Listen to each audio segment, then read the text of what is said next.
Howdy YouTube, Mike Howell here for Naps, New Age Pipe Smokers.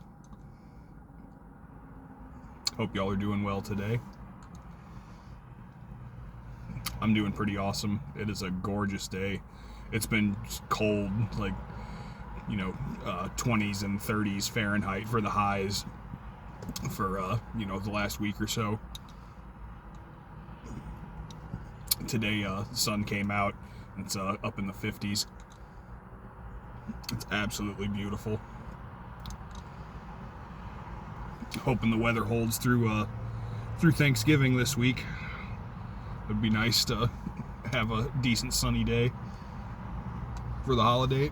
Me and a friend of mine are close family friend, who's basically part of the family. We're cooking dinner for my whole family this year. It should be fun. I love to cook. Take the some of the weight off of my mom and my sister. They usually do it every year, and this year we were like, we could take care of that. You guys just worry about bringing yourselves. So anyway, I've noticed on the group a few people recently, and I've seen it a lot, mostly newer pipe smokers, that they'll pick up a blend that they've heard a lot about, or that the name just sounded really appealing to them or something, and then it turns out they just don't like it. They're like, this is not for me. Somebody mentioned Sun Bear just today. They tried it and they were like, it tastes like hot air, and someone recently mentioned Plum Pudding. There's another one. They're like, wow, this tastes like a campfire. People are like, that's supposed to. It's Latakia. I was like, oh. So, and that's come up a few times where people have said, I got this tobacco and I tried it and it's just not doing it. It's weird. It's like something, I just don't know. It's not for me. It's like, so now what do you do with this, tin or bulk or whatever amount of tobacco that you have that you just don't really like?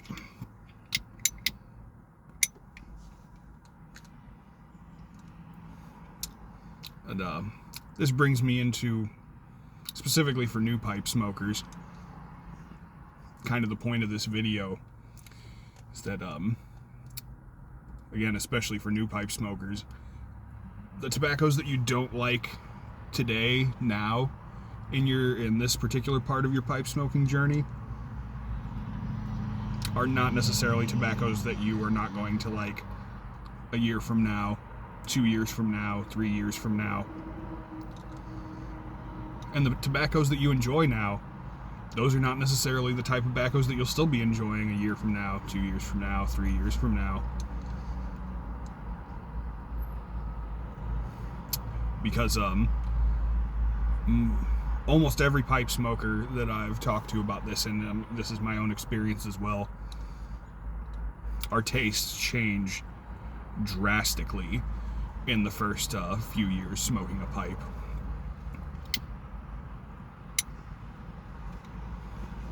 I'm smoking Rustica right now out of this Rossi. Ryan Moore sent me this. He got it and he was like, man, it's a cool pipe. It's not really for me. The shape's not right for me, but he knows I really like this shape. He's just like, hey, you want it? I was like, hell yeah, man, that's amazing, thank you. And it showed up on my birthday back in October. I got home from being out of town, and boom, there it was on my doorstep. So that was a really cool birthday gift. Thank you very much, Ryan. I've got a couple things I'm going to send your way as a thank you.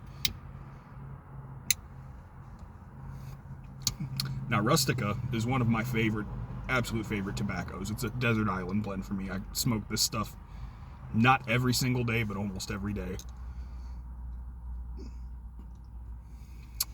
But if I had tried Rustica during my first 6 months to a year, at least, as a pipe smoker,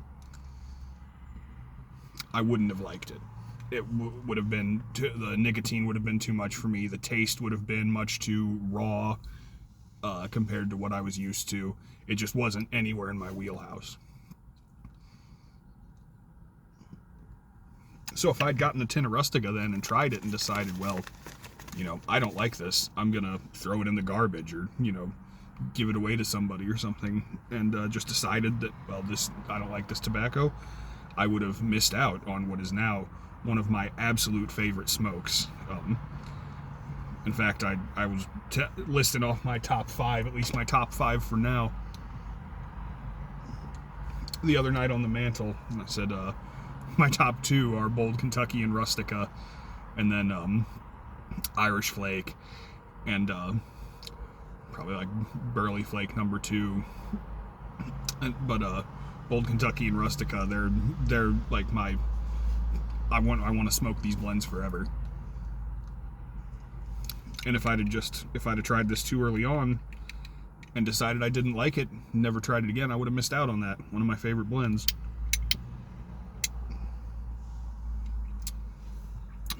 So, keep that in mind if you try something that you don't like. See, we all go through stages. My particular evolution through smoking is one that a lot of people go through. For the first probably 6 months to maybe a year of smoking a pipe seriously, I only smoked aromatics, mostly the in-house aromatics that the Tinderbox, one town over from me, had just in jars there, and I was happy with that. I liked the way they tasted. They didn't really have, the aroma never translates into the flavor, but they weren't bad. The leaf wasn't bad. And that was just what I smoked. And after a while, I started watching YouTube pipe videos and talking to people. And I tried a blend called Sherlock's Choice, which is an English blend that they have at the Tinderbox. And also picked up some Luxury Twist Flake. It came in a 2-ounce bulk package. Which, if for anybody who doesn't know watching, it's a straight Virginia. It's in a very, very pretty, twisted up block flake, and it's got a not a heavy topping, a light caramel topping on it, but it's not an aromatic by any means. It's really more of it's a straight Virginia with just a light topping, and it's very delicious. So I tried the Twist Flake, and I thought, wow, this is really good. Like, this is, like, it opened up my mind to a whole other possibilities beyond aromatic blends. And then I tried the Sherlock's Choice with Latakia, and at first I was like, whoa, this is completely different. Even the bag notes, it's like, Jesus. But I tried it a few times and I started getting to really like it. So I moved on from aromatics to mostly Latakia and the occasional just straight Virginia blend when I wanted something lighter. And for, about the next year, that's about all I smoked. As soon as I started smoking Latakia blends, that's when I met Mike Curtin in one, I think it was Philosophical Pipe, or no, Gentleman's Pipe Smoking Society, or Philosophical Gentleman's Pipe Smoking Society, one of those groups. And we started talking, and he sent me a bunch of samples and a whole bunch of English blends, and I was just like, wow, these are all great. And I just basically dived headfirst into English blends.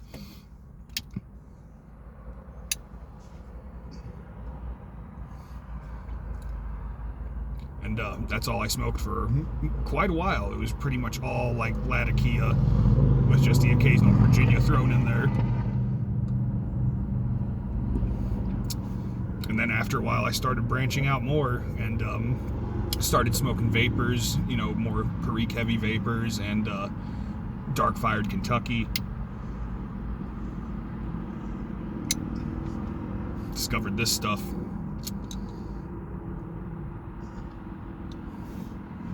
And after that, I kind of moved on from English blends, and I didn't really smoke Latakia much after that at all. I smoke it occasionally still, especially in wintertime.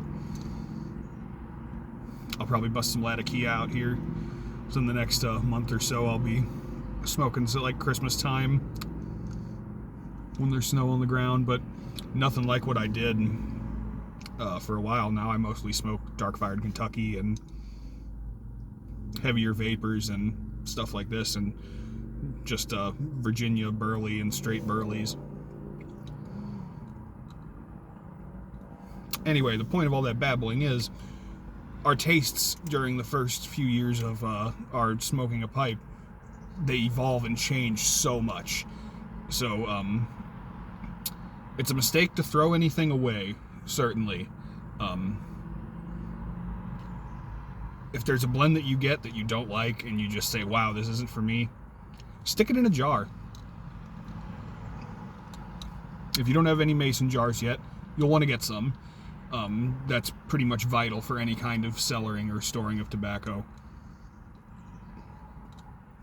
People try other methods, and nothing's as good as a mason jar. So if you open a tin, you try a bowl or two and you don't like it, stick it in a jar, forget about it. Put it away for a year. Just stick it on a shelf, stick it in your closet, wherever your cellar is that you store tobacco. Rustic is damn good, but it doesn't like to stay lit unless you dry the hell out of it. That's okay, it's delicious. But anyway, stick it wherever you're storing your tobacco, forget about it. Leave it for a year, maybe even longer. Explore some other blends. Luckily, tobacco is, all things considered, pipe tobacco is pretty cheap. You can explore lots of different blends without breaking the bank. So yeah, just put it away and forget about it. That's what I did with, there was a tin of Elizabethan mixture I had. I'm like, this stuff is okay, but it didn't really grab my interest. I literally closed it back up, tossed it in my closet, forgot about it. Came back to it a year later. I was like, wow, this is an amazing blend. I can't believe I didn't really like this. It's awesome. Now, it can happen that if you might come back to it a year later and still decide that you don't like it. Say, nope, this still isn't for me. And after that, you can do the same thing. Put it away for another year and think, oh, maybe I'll try it again another time. If you don't want it taking up space, find somebody online.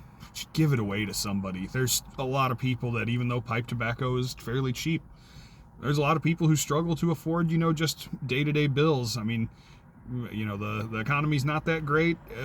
Wages need to be higher. Inflation's killing people, so we got to scrimp where we can and get by. So find somebody who, in a Facebook group or, here in the YTPC.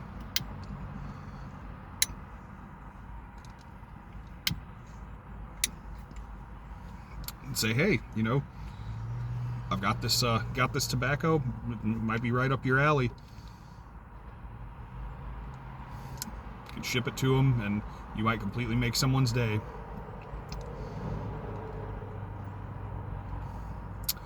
But there's almost always something you can do with it. Store it, or give it to somebody, or sell it to somebody without throwing it away. The only tobacco I ever threw in the garbage was King Frogmorton, not to be confused with McClellan's Frogmorton. It's a clone, supposedly. It's not. I did a review on it right when we first started this channel, because I did exactly what I just described. I tried it and I was like, this is fucking terrible. Like, oh my god, it's like the room note's like a tire fire or a meth lab explosion. It tasted like burning plastic. I don't know, it was terrible. It was awful, but I shoved the whole bag into the closet where I keep extra tobacco and forgot about it. And I tried it again a while later. I think it might have even been more than a year.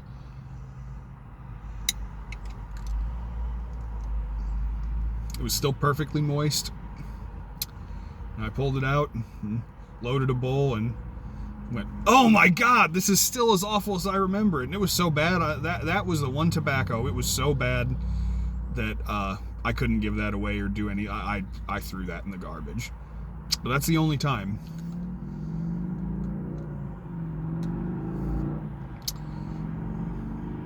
Yep.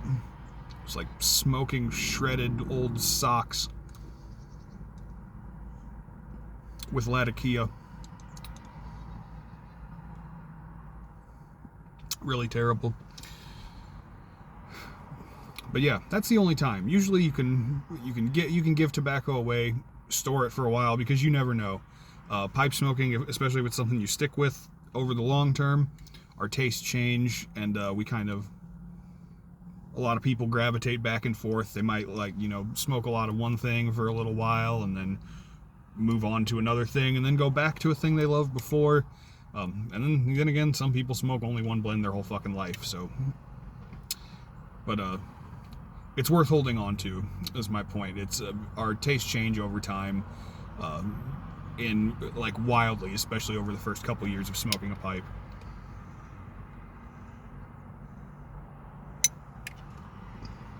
So just because you don't like a blend right away doesn't mean that you won't like it later. And age changes a lot of these blends too.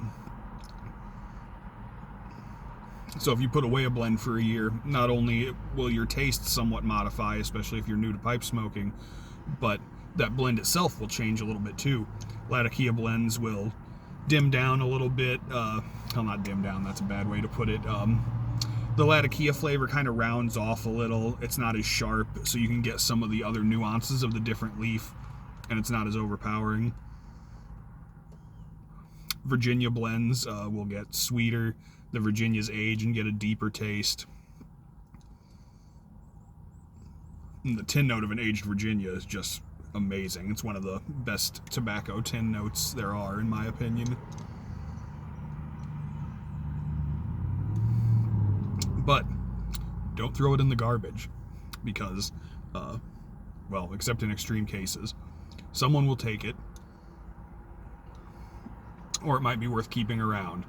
But in these days of scarcity, tobacco is never going to be any cheaper than it is now. It's not going to be any more plentiful than it is now. So there's no need to waste what could be a more rare commodity in the future, if it could go to some use with you or somebody else. Anyway, I'm done rambling now. I'm gonna go the fuck home and eat a cheeseburger, I guess. Crash out and finish up this short week in style. Enjoy the holiday. So I hope y'all have a happy Thanksgiving, and use this holiday for the good part of its intended purpose. Personally, I don't give a fuck about the first Thanksgiving story. So much of what we hear about U.S. history has been lies and conjecture and things left out and all that, and it can be very controversial, and it can ruin a lot of people's family time and enjoyment of holidays like this. So I prefer to think of the holiday of Thanksgiving for its stated purpose: to get together with the people that we love, eat a good meal, and be thankful for everything that we have. Even in hard times, good times, doesn't matter. We still have ourselves. We're still alive. We're still here. We can still sit down and enjoy what we have with the people that we love around us, and that's the important part. That's what I'm celebrating this Thursday.